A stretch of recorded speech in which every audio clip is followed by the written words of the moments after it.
Hello everybody, and a very warm welcome to the Niels van Roij Design channel and another video on our Breadvan Hommage. After the design process, the different ideation phases, we are now at a very exciting time. We are going to translate our sketches or ideation sketches or renderings into a physical car.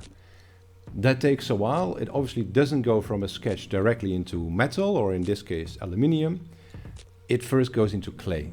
And that's what we're going to talk about today. What we see here is the base vehicle with a frame on top, made by coach builder Bas van Rome. How does that work? Well, you see the car has a frame now, all over the rear end. And that frame is made out of aluminium, and it's there to hold the clay in place. You see some tools here on the top of the car, and already some clay here on the left hand corner.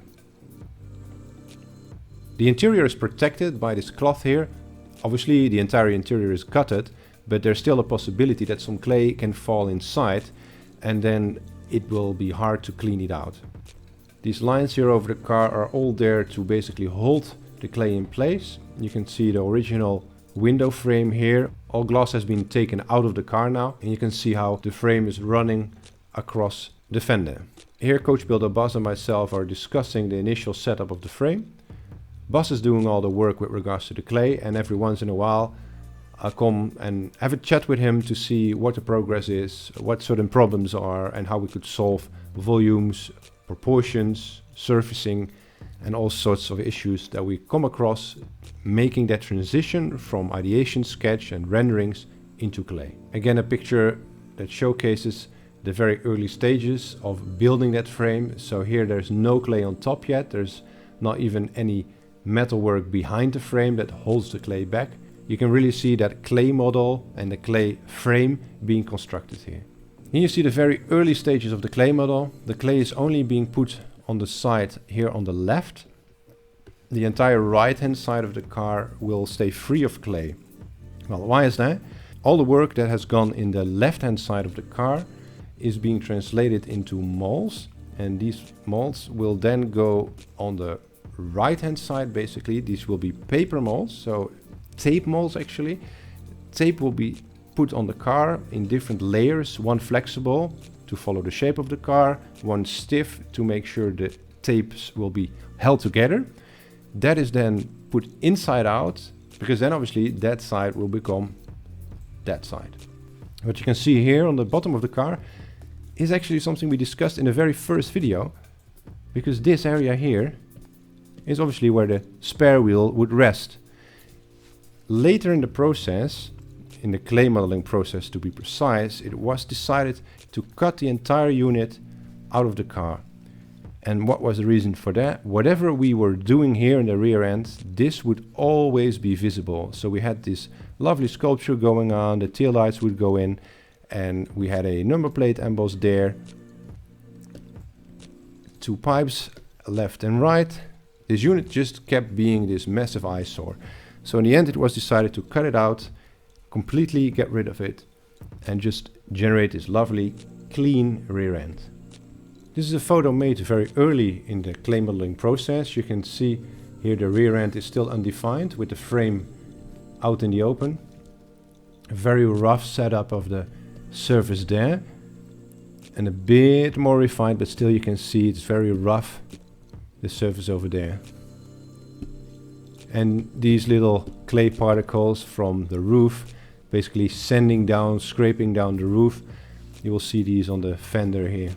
So again, a very early stage, but nice to see it grow. This is something that coach builder Bas does, and then I come in every once in a while, depending on the status, to judge the model, to see if we're going into the right direction and where changes have to be made. Here you see basically this design, but in a stage that is a lot further. You can see it's more refined, it's a bit cleaner, but it's still definitely not there.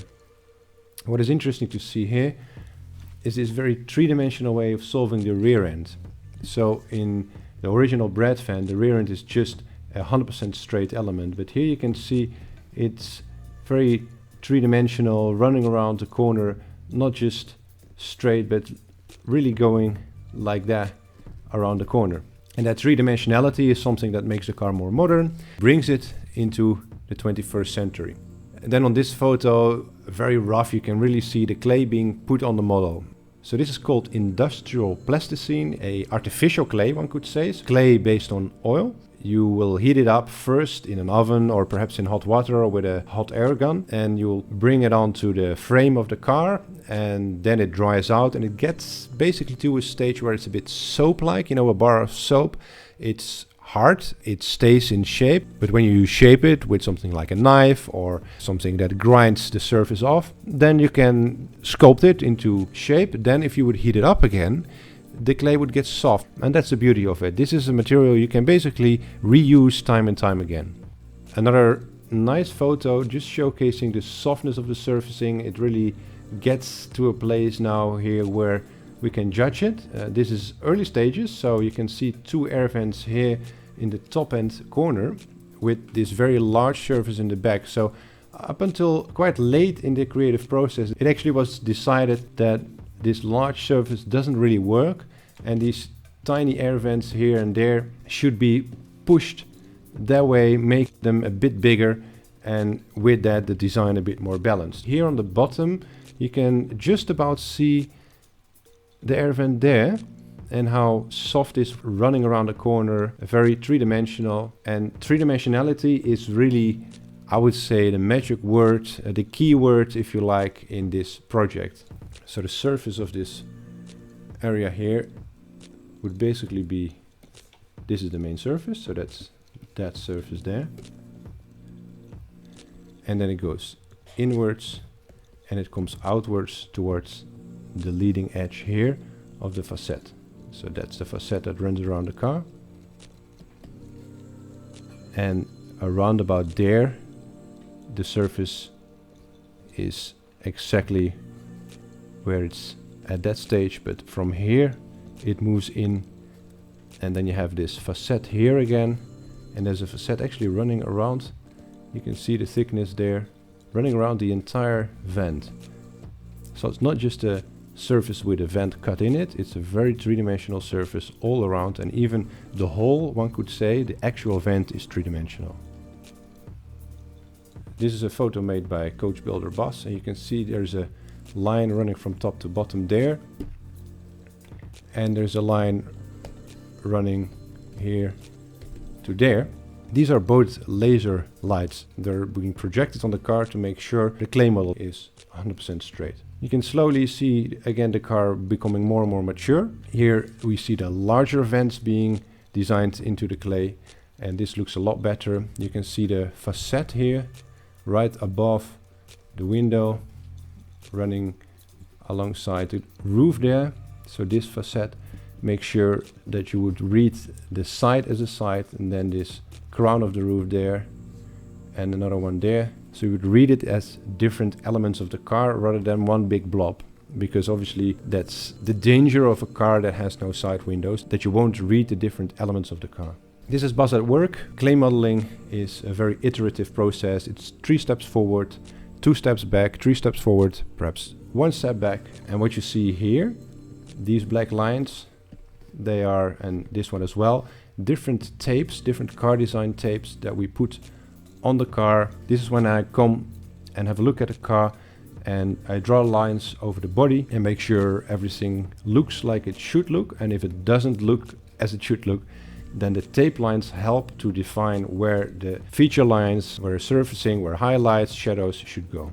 2 different angles, basically the exact same elements running around the car, also to show our client what we're doing. You can really see it starts to come alive. Back again to that old surface treatment, in this case with 2 vents situated or more or less halfway the car, and then these 2 larger vents. And you can really see how just 2 graphical elements on a design that is otherwise unchanged really makes a massive difference.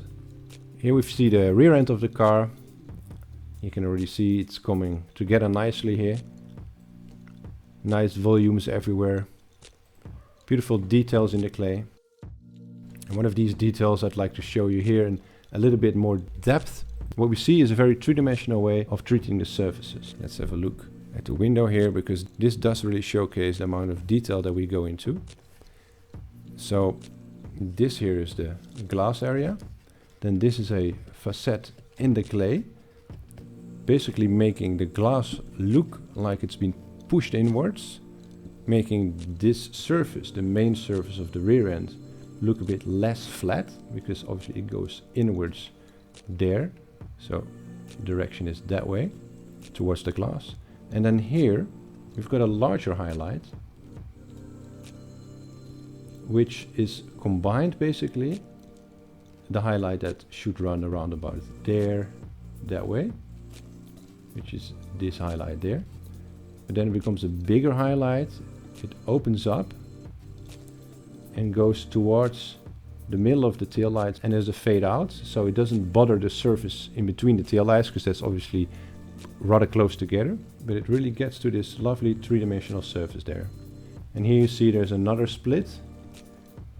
So there's a directional split. This goes down, and then this goes, and I'm slightly going to over-exaggerate now, but this goes out.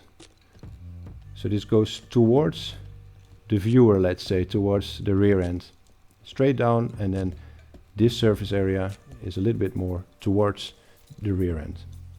And then sometimes I combine and say we have to redo everything. So you can imagine this has all been made. I come along and I say, well, let's delete it all. We have to redo this. This was actually a stage in the project where we had exactly measured the renderings of the rear end. Bas had made them on the millimeter exact in clay, and it just didn't look right in real life. And why is that? It was because you were looking down upon the car. This is a very low sports car, right? So imagine we've got the two wheels here. And let me just very schematically design the Breadvan for you. So if this would be the Breadvan, you're standing next to the car, but you're not standing there. Your head is not there. Your head is up there, which means that if you stand here next to the car, you would look down upon the car, up into the roof mainly. And this here is a photo of basically more or less the final clay model. You can see Bas started already to put tapes around it, and all these tapes together were then the mold for the full car, for the full rear end, and they were then used at the other side of the car when he was making the aluminium. A quick overview in full color now of the major steps we took in this clay modeling process. So here you see the car completely in clay, but a very early stage, as you can see, still with the old vents. Many discussions, not just about the exterior, but also about the interior. So Bas knew what he was working on, why he was working on it, and what the aesthetics were of the interior and obviously the exterior. Together working on that clay model, Bas here holds up tools that help us to look at the curves in perspective. We're analyzing, checking, continuously monitoring the clay model. You can see little tapes there that indicate little mistakes in the clay, in the surface. And then here you've got the tape, and here as well, that's another tape, different thicknesses to indicate facets, to indicate places where we have to work on to finalize the clay into something that Bas can work with for the other side of the car. Thank you for watching this video on the clay model of our Breadvan Hommage. To me, one of the most enjoyable parts actually of any design is to translate it from this sketching phase, the two-dimensional phase, into a three-dimensional object. Thanks for watching again. Please do like the video, subscribe, hit the notification bell, and I'll see you for the next video.